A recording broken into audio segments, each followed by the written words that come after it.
back. And we back. And we back. And we back. Chris Sylvester. And we back. Is he? And we back. And now back to the clutch with Is he Cluck here? and Fletch. Man, my daughter couldn't have a better mother. Woo! If she ever find another, he better love All right, her. college Man, I football. thought my life was perfect. You sweet mistress. Yeah. Last night you threw us a bone. Oh, yeah. Is that a play on words? No. Sweet mistress? Yeah, No, okay. we'll see. Well, Clemson goes down yeah. to Syracuse. Congrats. Clemson was rated number 2 in the nation. Yeah. We'll see how much they drop. Congrats to Dave Wallace and company. Oh, absolutely. Syracuse grad, celebrating late into the night last night. Sent me a text at 2:05 a.m. responding to my text saying "Go Orange." So I'm guessing he was out celebrating a little bit of an orange victory. That was a fun game to watch. So Obviously- Clemson lost 27-24. Yeah. Too bad it had to happen because Kelly Bryant got hurt. But I mean, they were losing before he went out. So, Right. like you can't say that's the cause, but you never want to see obviously someone get hurt. But So some important takeaways from that game, because already Twitter, ESPN, everything's blowing up. Oh, Clemson, maybe they're going to be out of the playoff, blah, blah, blah, blah. Important things to consider. yeah, Last year, Clemson lost to a very unimpressive Pitt team. Yeah. Went on to run the table, win the national title, one-loss champion. This year, impressive loss to Syracuse, who was unimpressive. yeah. Which, also, we were just talking about this. Funny thing, Syracuse, last time they beat Clemson, guess who was their quarterback? D-Mac. Donovan McNabb. So do the math. That was some years ago. Because he had an illustrious NFL career that was, 12 years? Something? At least, yeah. Yeah. So it's been a while. It has been. So- That was in the 90s. Yeah. Do you remember the 90s, No, man? I know. was You're either barely, 0 through 4 years old in the imagine. 90s. Oh, my God. That's wild. I was born in 96, Alex. That month and week of the 80s I lived in, God, great time. Oh, the 80s, man. Wild. You gotta.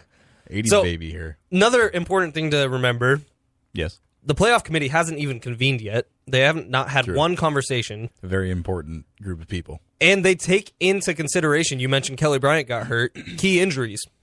Yeah. Kelly Bryant left that game in the second quarter, and Clemson relies on him to win games, Yeah. to do everything. He's their guy. Although, I mean, here's the flip side of that.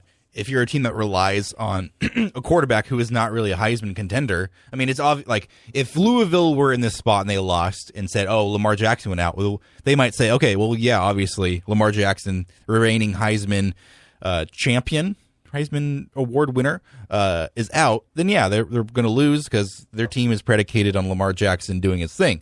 But Kelly Bryant, he's good. You know, he's been playing solid, but it's not like he's on the top watch list for any of these top awards. You're right. Obviously, number one in Clemson is their defense. Yeah. And their defense didn't look great. No. They didn't. They gave 3 touchdown passes to a guy who's not known for being a solid quarterback in Eric Dungy, 20 for 32, 270 yards and 3 touchdowns. No interceptions for Mr. Dungy. Okay, but you said, Clemson, this is not a death knell for the season. Obviously it's not, because like you said, last year, same thing happened. But it does put them behind a pack of really 9 teams, in my estimation, that they have to jump. And obviously some of these teams are going to lose because some of these teams play each other. But the 9 teams I have currently ahead of Clemson, if any one of these 9 teams wins out, they'll be ahead of Clemson. Alabama, obviously. Penn State, I mean, they have a tough schedule ahead. We'll get into that in just a second. Georgia, Washington, TCU, Wisconsin, and Miami. All those 7 teams are all unbeaten in Power 5 conferences. Some of those teams are going to lose. Probably today, some of those teams might Yeah, lose. definitely. And then I would put one loss Ohio State because they lost to Oklahoma. I mean, that's not a bad loss at all. Obviously, Oklahoma got upset last weekend by Iowa State, but Chris Sylvester and I, we know the power of Iowa once it overcomes you. I mean, we know what Oklahoma ran into. So Ohio State, I would put them ahead of Clemson. And then Auburn, I would put them ahead of Clemson too because they lost. They lost to Georgia. They lost to some SEC team. Bad losses weigh less heavy on teams they than lost to really good wins. Okay, they lost to Clemson. Yeah. So maybe Clemson's ahead of them. So these really good wins that teams have, wins against other top 25 teams, Yeah. they weigh heavier on the selection committee's mind than bad losses to unranked teams because things happen. Like travel happens, jet lag happens, quarterbacks getting hurt in the second quarter happen, they get concussed. And it's an issue, but you got to think if Clemson's at full strength, Clemson's pumped up, Clemson's the second best team in the nation. Yeah, no, I mean, I don't know.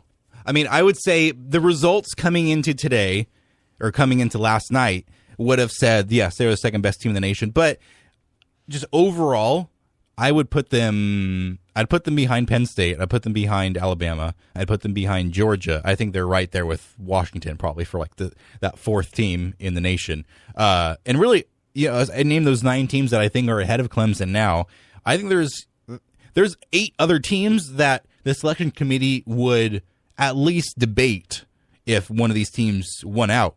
Oklahoma, who's 4-1, we just talked about, lost to Iowa State. USC, who lost a contentious game up in Pullman, Washington, 5-1. Oklahoma State, 4-1. Notre Dame, whose only loss was a really, really thin loss to Georgia, who is now the number 3 team in the nation. And then there's 4 non-Power 5 teams who are unbeaten, and some of these teams are going to lose because they play each other. But you wonder if one of these unbeaten teams from, say the American or the Mountain West goes unbeaten, can they find their way into the playoff? That's South Florida, who's 5-0, San Diego State, who's 6-0, UCF, who's 4-0, and Navy, who's 5-0. And like I said, UCF, I think they play Navy. UCF and South Florida play each other in the last regular season game of the year, so one of them's losing. San Diego State, they have a pretty easy schedule from now on. Don't know if what their schedule gives them would put them in the playoff if they went 12-0, but maybe if they win some of their games convincingly and another loss by one of those top teams, they could sneak in there. So Clemson, this does not ruin their season, but it definitely puts them in a spot where they rely on a lot of things happening for them to sneak back in it. Well, they're going to have to win out, and they're going to have to win out sure. a couple of games at least against some top 25 ranked teams, which they've already done this season, but we'll see. I feel like Clemson has that classic play to your opponent facade going on, because now this is the second loss in 2 years we've seen to unranked teams, which Alabama doesn't do that. Well, the thing with Clemson has always been, there was a term Clemsoning when they lost games that they should have won, and it really put a damper on their season. This was the story for Clemson up until 2 years ago when they got the national championship and lost Alabama, and then obviously wiped that totally clean with the win against Alabama last year. But this has kind of been the story for Clemson in football. They've always been good. The last 5 or 6 years, they've gotten really good with Dabo Swinney and the quarterbacks they've had go through there. But this could be returned to maybe some normalcy for Clemson. But like you said, they play Georgia Tech next week, or not next week, 2 weeks from now. They have a bye week after this. So after the bye week, I think they pound Georgia Tech pretty well. But then they play NC State, who has looked really impressive, who is actually leading the ACC Atlantic now at 3-0. They just scored a touchdown, too. That score, NC State has 21, Pitt has 14. It was a really close game, and Pitt actually scored first, so it was getting interesting. And then Florida State, Florida State's obviously struggling after DeAndre Francois was lost for the season in the first game against Alabama, but Florida State, they still have the talent that to compete with Clemson. Then versus Citadel, FCS, they'll win that, and then at South Carolina.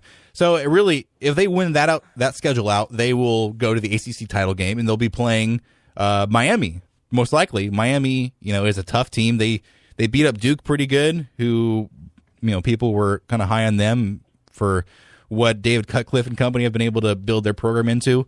So if Miami, and Clemson go into that game, if Miami's unbeaten or just has one loss, and Clemson comes in with that one loss, that team would probably, given the machinations across the country that will happen from now to then, that winner will probably go to the 14 playoff. But like you look at all the other conferences, the SEC, Georgia plays Auburn on the 11th of November. So one of those teams, Auburn's either going to be totally eliminated with their second loss, or Georgia's going to get a big blow. And then on the 25th, 2 days after Thanksgiving, Alabama at Auburn, the Iron Bowl. Anything can happen in that, that. And then the SEC championship game, which will likely be the Bama-Auburn winner versus Georgia. So only one team's coming out of the SEC because Auburn already lost, because Georgia has to play Auburn and then the winner of Auburn-Bama in the SEC championship game. I don't see, people have been saying, well, can 2 SEC teams make it in the playoff? Some years maybe, if there's two unbeaten teams coming into the SEC championship game, and both of them, obviously only one comes out with one loss, and then the other one's undefeated, that could be a definite win for them. But not this year. Big Ten, Penn State, the next 3 weeks for them, absolutely brutal. They play Michigan, who their offense, we talked about off the air, their offense is terrible, but their defense is still really good. And then at Ohio State, and then at Michigan State, who Michigan State just beat Michigan. Designed that schedule? Yeah. That is a design schedule to fail. It's not like, James Franklin. That is, you're going surfing, and the waves are a little bit rougher than you expected, and you get past one of them, the next one chomps you, and you're under, and you get back up, try to breathe, next one chomps you. Yeah. We'll see what happens. That's a rough docket of games. Yeah. Before we talk about Cal and their incredible somersaulting win, let's update some scores real quick. Michigan, who we just talked about, is up 13-10. They gave up a touchdown to Indiana. North Carolina State, just updated you there. They just scored a touchdown. They're up now 21-14. And later on in the day, we got Auburn LSU. Should be a good game. We'll see an upset hopefully there. That would be fun. The more upsets, the better, And today, there's not a single top 25 game that they're playing against each other. Yeah. So if we're going to see an upset today, it's going to be a real upset. It's not going to be a 25 beats 24. It's going to be a 110 beats 13. Yeah. Do you have a game circled or highlighted on the schedule that you think is a possible upset? I think LSU has a shot. Mm-hmm. I agree. I think that's, probably the most likely, yeah. I'm just scrolling through really quickly. I'm looking, Arkansas Oklahoma, not beating Texas Alabama. might be a decent game, but I don't see Baker Mayfield losing that one also. No. I would watch out Utah, USC, 5 o'clock. Utah is pretty good. USC, I think I just don't think USC has it. Everyone, they were top 4 to start the season. They're just not that good, and obviously they had a lot of injuries. Lots of interceptions, too, Lots of interceptions, lots of yeah. turnovers. Darnold, one, we talked about this earlier a little bit. San Diego State coming in 6-0. Boise State has not been good this year. They're 3-2. But Boise State is still the king of the Mountain West. Well, and I think San Diego's a little too high ranked, in my opinion.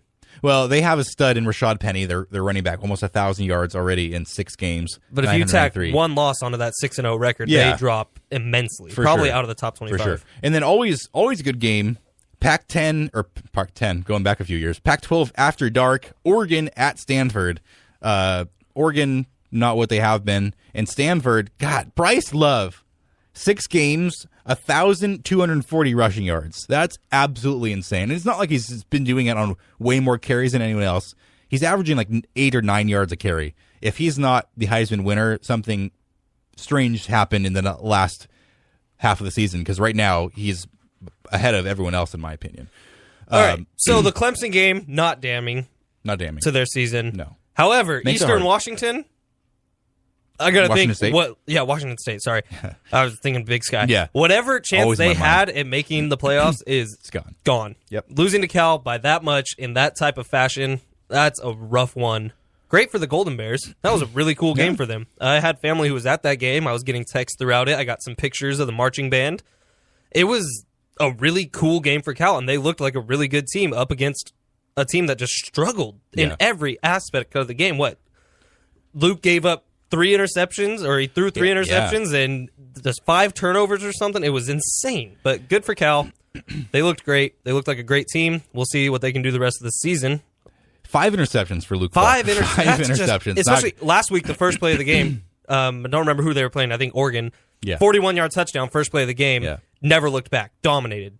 This week, he just looked like a kid. Yeah, not good. And considering he's been in school for about 9 years now, not good to look like a kid. But yeah, senior. So started playing in 2014. There's a bug or something.